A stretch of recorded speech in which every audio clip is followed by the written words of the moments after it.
In this video, I'm going to be showing you how to enable Google Maps walking directions. Okay, so I'm going to go ahead and open up Google Maps. Now, let's just say I want to walk from that resort to the tops. Okay, so what I can do is I can tap on that place and then tap on directions. And from there, I want to walk. Let me just change this. Your location to, okay, I'm gonna say, I'm gonna get rid of this, and I'm gonna write tops at Spa Colchester. Okay, now it's finding the best route. You can say it's a 6-minute walk, and then you have different options right there.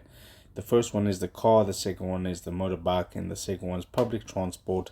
But you want to tap on the last one, which is the walking directions.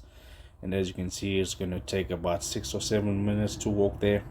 And then you can just press start and it'll give you the walking directions. If this helps you out, drop a like on the video and subscribe to this channel.